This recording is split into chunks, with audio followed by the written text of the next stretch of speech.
So this video is really just designed to give you a few quick tips to try and reduce your stress response as a short-term hack. Now, this isn't a long-term solution to stress, but if you are navigating a stressful event, it can help just calm your nervous system down.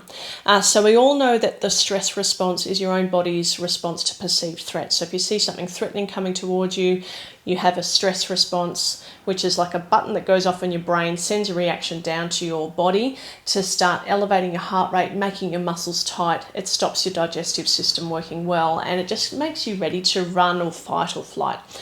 So that's a normal stress response.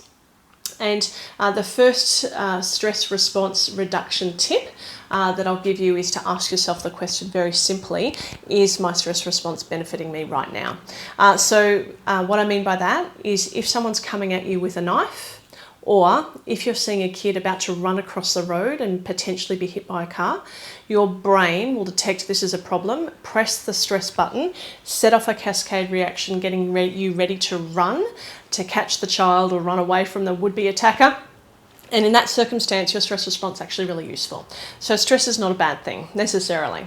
But if your trigger is, I've got too many emails, I'm too busy at work, the family's driving me crazy, or whatever it is, you need to ask yourself the question very first, is my stress response going to benefit me right now? If my heart rate goes up and my muscles get tight and I get ready to run and my digestive system goes out the window, is it going to benefit me right now? And if you're about to catch a kid that's running across the road, then yes.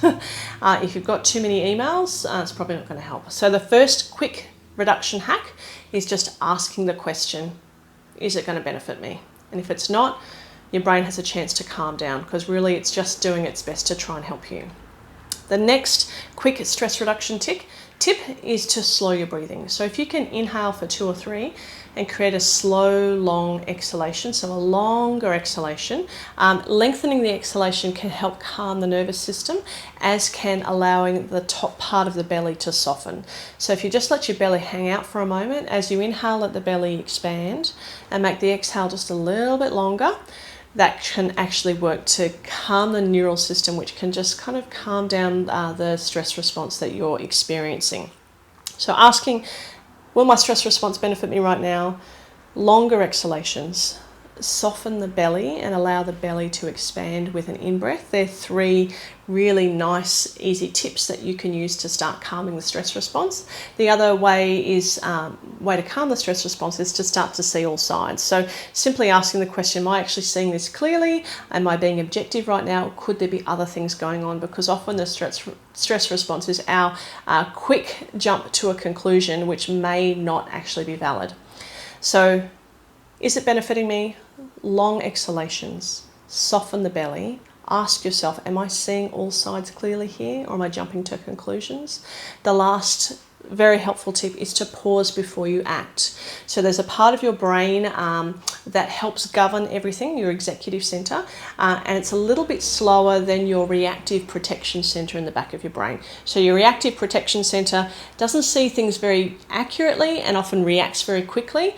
If you just give yourself 5 seconds, 10 seconds, just pause, hang on a minute, let me just think about this before I react. It gives you a chance for that part of your brain, the executive center that sees all sides, gives it a chance to catch up. So ask yourself, is my stress response benefiting me right now? Maybe it's not. Can I take some slow, long exhalations? Can I soften the belly? Can I see all sides? Maybe I'm not seeing things objectively. Can I just pause before I act or react, because it allows the different part of my brain to catch up? I hope those tips actually help you manage your stress response.